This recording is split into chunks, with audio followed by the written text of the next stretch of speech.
প্রতীক্ষা, তুমি বরং বাড়ি চলে যাও। এখানে যারা যারা আছে তারা কেউ কোথাও যাবে না।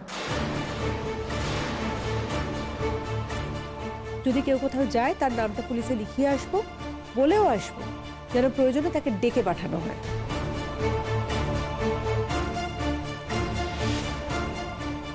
মানে কি বলতে চাইছো তোমরা? আমি তো এতক্ষণ ছিলাম এখানে নাকি? বাড়িঘর তো আমারও আছে, বলো, আমাকেও তো বাড়ি যেতে হবে। আর আমি তো চাইলেই বাড়ি চলে যেতে পারতাম, গেছি আমি।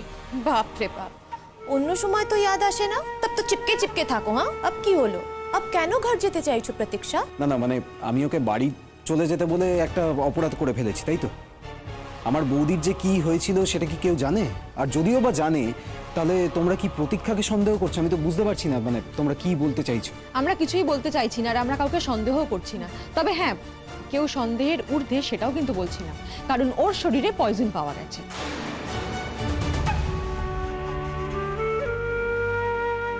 আমাকে শুধু একটা জিনিস বল, আমার মেয়েটা বেঁচে আছে তো?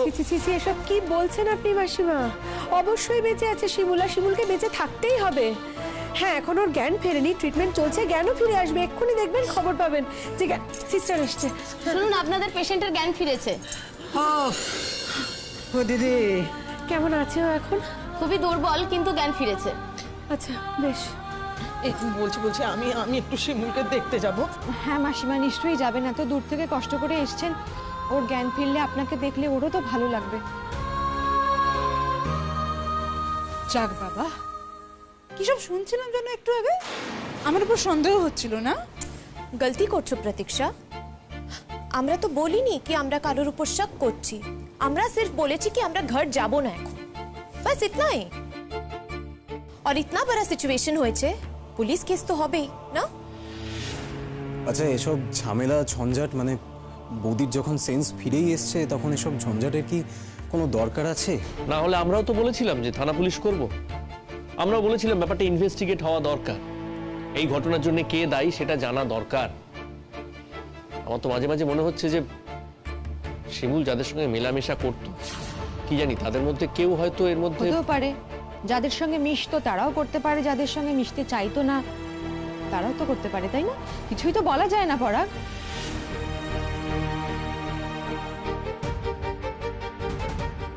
আর সেই জন্যই প্রমাণটা হওয়া দরকার, কারণ ভবিষ্যতেও যে এরকম কিছু ঘটবে না কেউ তো বলতে পারে না। তাই জন্যই বলছি যে যখন ওর জ্ঞান ফিরেছে আমরা একবার থানা থেকে ঘুরে আসি। চলো বিপাশা।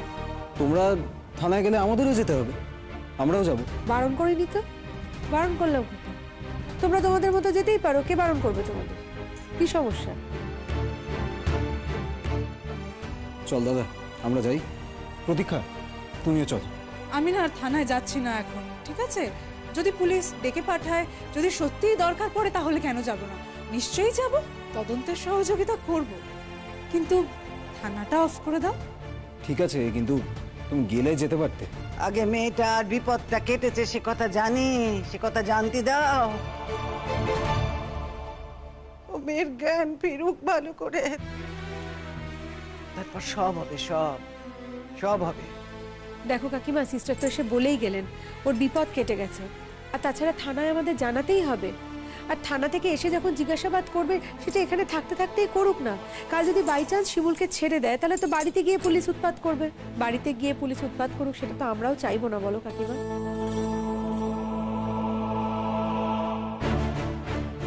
যা জিজ্ঞাসাবাদ করার এখানে এসে করে যাক। শিমুলেরও একটা স্টেটমেন্ট নিক। এখানে যে ডাক্তারবাবু নার্সরা রয়েছে তাদের স্টেটমেন্ট নেবে পুলিশ। আমরা যারা বাড়ির লোকরা এখানে উপস্থিত রয়েছি তাদেরও তো স্টেটমেন্ট নেবে। শুধুই বাড়ির লোক, মানে পাড়ার লোককে কিছু বলবে না পুলিশ? তোমাকে কে বললো বলবে না? কে বললো তোমাকে যে বলবে না? কেউ সবার সাথেই কথা বলবে। আর কার সাথে কথা বলবে, কার সাথে কথা বলবে না, সেটা জানার জন্যই তো থানায় যাচ্ছি কথা বলতে। একটু ওয়েট করো। আমরা তো চাই আমাদের সঙ্গে পুলিশ কথা বলুক। আমাদেরও তো জানতে হবে যে একই জিনিস যেটা আমরা সকলে খাওয়ার পর আমাদের কারুর কিচ্ছু হলো না, শিমুল হঠাৎ ওই সেম জিনিসটাকে এত অসুস্থ হয়ে কেন পড়লো, যে জ্ঞান ফিরল না, ওকে হসপিটালে নিয়ে আসতে হলো, জানতে তো হবে। আমি আর কিছু ভাবতে পারছি না, কিচ্ছু না। আমাকে একটু শিমুলের কাছে নিয়ে চলো না। হ্যাঁ মা, এখনই যদি আমাদের যেতে না দেয়, ওর তো এই সবে জ্ঞান ফিরলো। তবে মা, আমরা তো এখন এখানে আছি, শিমুলের সাথে দেখা করে তারপরেই আমরা বাড়ি যাব। আচ্ছা বেশ, তাহলে তোমরা থাকো, আমরা বরং একটু থানায় ঘুরে আসি, কেমন? কাছেই তো থানা, গিয়ে পুরো বিষয়টা জানিয়ে আসি। আর আমাদের ডিএম ম্যাডামকে কিন্তু একবার ফোন করতে হবে। সবসময় উনি সব বিষয়ে আমাদের এতটা সাপোর্ট করেন, এতটা পাশে দাঁড়ান। এরকম একটা দুর্যোগ হয়েছে শিমুলের, সেটা না জানালে বড্ড খারাপ হবে কিন্তু সুচরিতা দি। আমি ডিএম ম্যাডামকে অলরেডি ফোন করে দিয়েছি, উনি হয়তো এখানে আসতেও পারেন। কিন্তু এত লোক জানাজানি করার মতো তো কিছু নেই। না করার भी तो কিছু নেই না। इतना बड़ा একটা ঘটনা ঘটে গেল, और सबको मालूम होना चाहिए कि কে করেছে। फिर যারা অন্যায় করেছে তারা अलर्ट भी হয়ে যাবে, চুপকে চুপকে অন্যায় করতে भी পারবে না, है ना? इसलिए सबको पता होना चाहिए।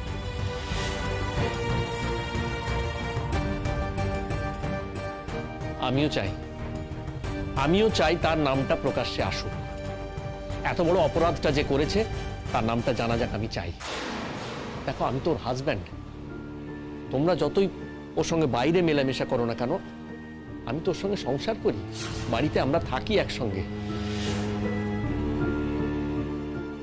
হ্যাঁ, আমাদের মধ্যে বনিবনার অভাব হয়েছে, অনেক সময় খটাখটি লেগেছে, অশান্তি হয়েছে, কিন্তু তাই বলে এটা তো মিথ্যে নয় যে আমি ওকে অগ্নি সাক্ষী করে বিয়েটা করেছি।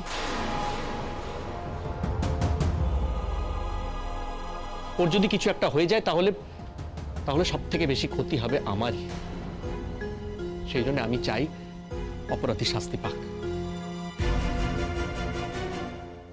শিমুলের সরলতার সুযোগ নিয়ে যে এত বড় কাণ্ডটা ঘটিয়েছে, আমি চাই তার নামটা সামনে আসুক। যে মেরে ফেলতে চাইছে তাকে তো ছেড়ে দেওয়া যায় না, কোনোভাবেই যায় না। বাবা, সিনেমার ডায়লগ দিলে তো ভালো। তাই ডায়লগটা যদি অন্তর থেকে দিয়ে থাকো, আর কিছুদিন আগে যদি এই ডায়লগটা দিতে না বা বুঝতে পারতে, তাহলে সুবিধা হতো, জানো তো? এত কিছুর মধ্যে কাউকে আর পড়তে হতো না। ঠিক বলছিস, তাই না? তাই একেবারে দরদ উতলে পড়ছে এখন। এত দরদ যদি আগে উতলে পড়তো তাহলে কাজে কাজ হতো। কম অত্যাচার করছিস নাকি বউটার ওপরে, আমাদের ওপরে? হ্যাঁ, বাড়িতে তালা দিয়ে আমাদেরকে বাইরে রেখে চলে গেছিস, ভুলে গেছি নাকি? আমি সব মনে আছে আমার। বিপাশাদি, কিছু মনে করো না। মাসিমা, আপনারও এটা শুনে রাখা দরকার, আমরা কিন্তু এটার শেষ দেখে ছাড়বো। মেয়েকে এই বাড়িতে বিয়ে দেওয়ার পর প্রত্যেক মুহূর্তে কি আমাদের এটা ভাবতে হবে যে মেয়ে ভালো আছে কিনা, বেঁচে আছে কিনা, কষ্টে আছে কিনা?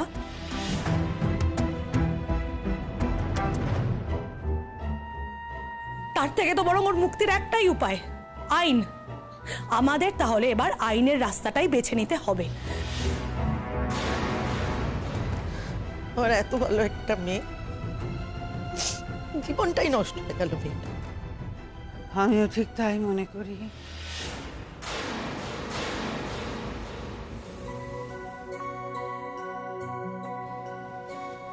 কি বললেন আপনি?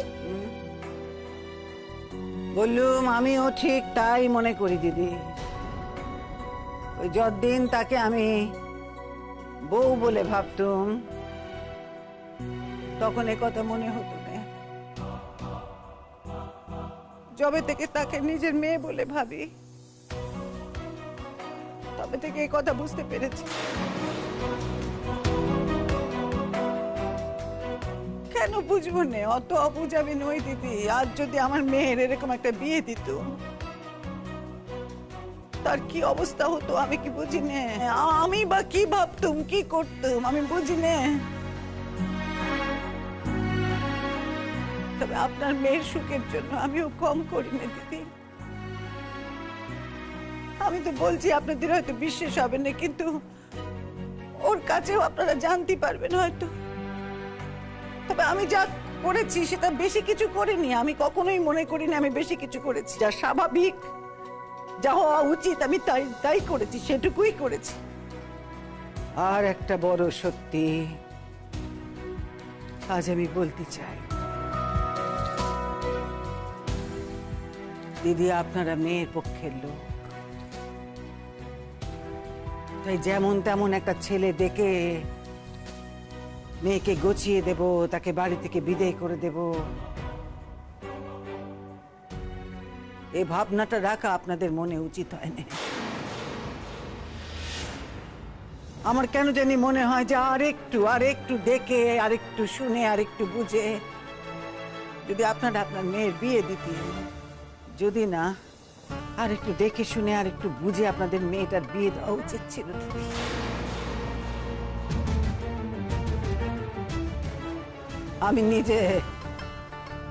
আমি নিজে বলছি, আমি নিজে স্বীকার করছি দিদি, আমার ছেলে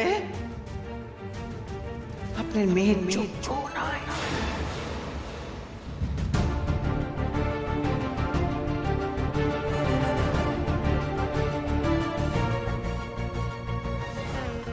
মা, কি মা? যা সত্যি কথা আমি তাই বলছি। দেখো বাপু, আর দুদিন পরে তো ঘাটে যাব। হ্যাঁ, এখন তো এই এক পা হাটে এক পা ঘাটে। এখন যদি সত্যি কথাটা জীবনের বলতে না পারি তাইলে তো হয়নি বাবা।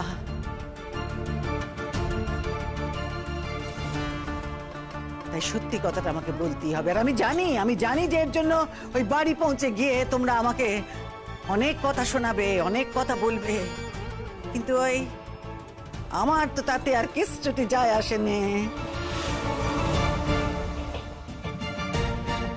মা যা বলেছে একদম ঠিক কথা বলেছে। কেন লো তোমরা একটু শতদূর ছেলেটার সাথে সিমুলে বিয়ে দিতে পারলে না? হ্যাঁ, ছেলেটা তো কত ভালো ছেলে।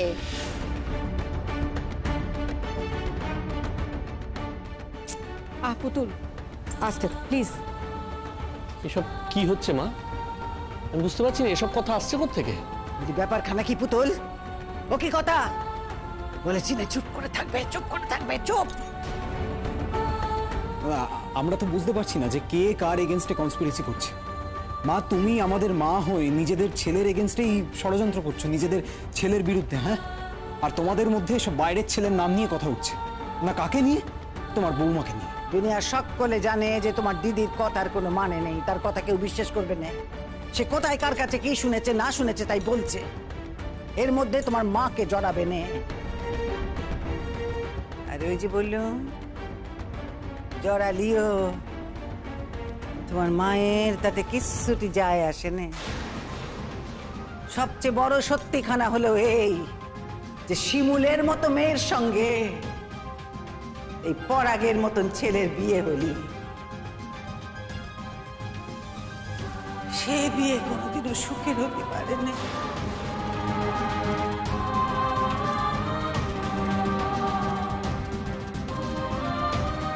কোনোদিনও না।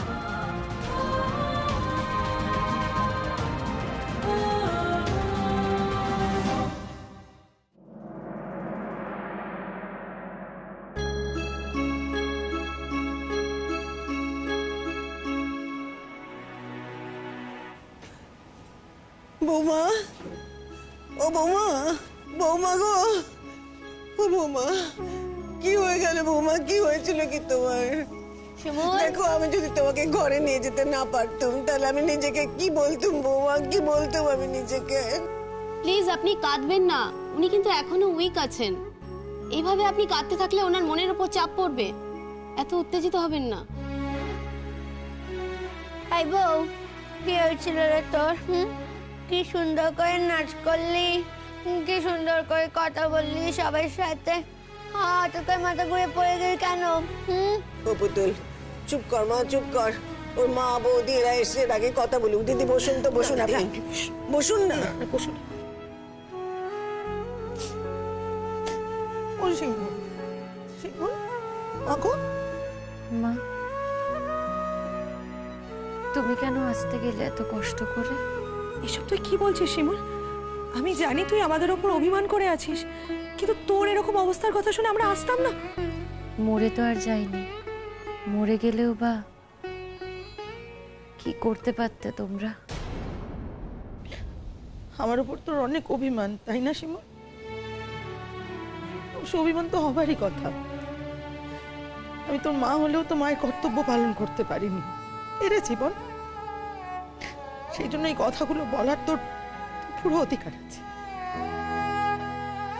এইসব কথা পরে হবে গো, এইসব মান অভিমানের কথা পরে হবে, এখন থাক। তুই বল দেখি তো কি হয়েছিল?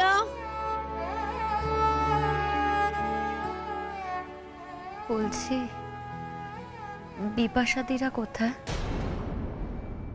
দেখুন, আমাদের একটাই বক্তব্য, একই জিনিস আমরা প্রত্যেকে খেয়েছি, আমাদের কারোর কোনো প্রবলেম হয়নি, কিন্তু শুধুমাত্র শিমুলেরই এই প্রবলেমটা কেন হলো? দেখুন, পয়জন যখন পাওয়া গেছে তখন তো আমাদের ডাকবেই, আমাদের এমনিতেই যেতে হবে।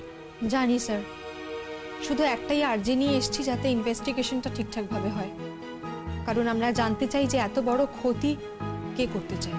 আপনাদের কাউকে সন্দেহ হয়? হ্যাঁ স্যার। কাকে সন্দেহ হয় নামটা বলুন, আপনাদের একটা জিডি করতে হবে। তাহলে আমাদের ওর পরিবারের লোকদেরই সন্দেহ হয়। কি বলছেন? পরিবারের লোক মানে? পরিবারের লোক বলতে ওর শাশুড়ি বা ননদকে আমরা সন্দেহ করছি না স্যার, কিন্তু ওর হাজবেন্ড এবং ওর দেওর, তাদেরকে আমরা কড়াভাবেই সন্দেহ করছি। কি বলছো তোমরা এসব? তোমরা কি আমাদের নামে কমপ্লেন করতে এসেছো? হ্যাঁ, তাই এসেছি তো, একদমই তাই এসেছি। আমাদের মনে হচ্ছে তোমরা দোষী, তাই তোমাদের নামে কমপ্লেন করতে এসেছি। আর তোমাদের যদি মনে হয় তোমরা নির্দোষ, স্যার তো সেটা ইনভেস্টিগেট করবেন, বোঝাই যাবে। যদি দোষী না হও তাহলে তো তোমাদের মনে ভয় থাকার কোনো কারণ নেই, তাহলে তো এমনিই ছাড়া পেয়ে যাবে। কিন্তু হ্যাঁ, যদি দোষী হও তাহলে যেটা হওয়ার সেটাই হবে, তখন কেউ আর কিছু করতে পারবেন না। এনারা কারা? স্যার, আমাদেরও কিছু বলার আছে। হ্যাঁ বলুন। অ্যাকচুয়ালি যার পেটে পয়জনটা পাওয়া গেছে তিনি আমার বৌদি হন। মানে আমার স্ত্রী হন। ও, আপনারাই টর্চার করতেন? অসম্ভব টর্চার করতো স্যার, অসম্ভব টর্চার করতো, মানসিক এবং শারীরিক টর্চার করতো। দেখো, সবার সামনে এরকম ভাবে মিথ্যে কথাটা বলা কিন্তু তোমার উচিত হচ্ছে না। কোনটা মিথ্যে পলাশ?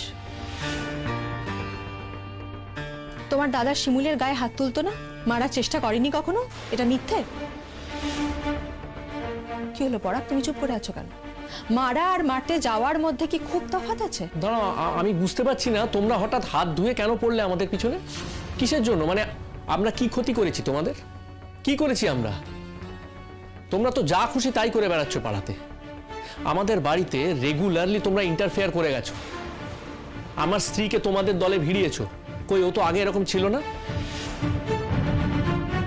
তোর তো কথা বলতে কষ্ট হচ্ছে শিমুল। ও কিছু না, কোনো কষ্ট হচ্ছে না। শুনুন, আপনারা কিন্তু 5 মিনিটের বেশি থাকবেন না। আমি এখন আসছি, 5 মিনিট পরে আবার আসবো।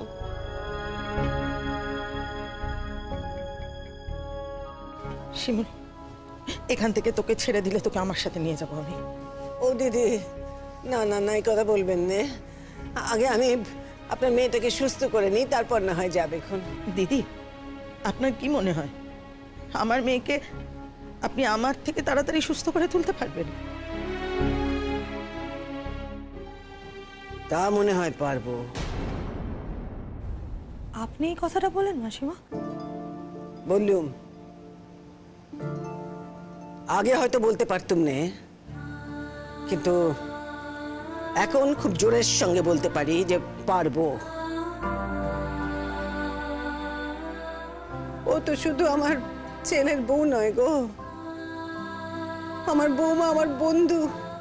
আমার বৌমাও নিশ্চয়ই তাই মনে করে। আমরা দুই বন্ধু মিলে যদি পরস্পরকে জড়িয়ে থাকি এই সময়, তাইলে আমরা দুজনেই খুব তাড়াতাড়ি সুস্থ হয়ে যাব গো। আমি বুঝতে পারি যে তোমরা আমার অবস্থাটা বুঝবে না। আমার যে মনের কি অবস্থা, আমি ভেঙে গেছি, ভেতরে ভেতরে একেবারে ভেঙে গেছি আমার ছেলের বউয়ের এই অবস্থায়। তাছাড়া আর একখানা কথা, তোমরা যেমন চাইছো যে কে ওর এমন অবস্থা করলে সেটা জানতে, আমিও সেটা জানতে চাই যে আমার বৌমার সঙ্গে কে এত বড় শত্রুতা করলে, জানতে চাই আমি।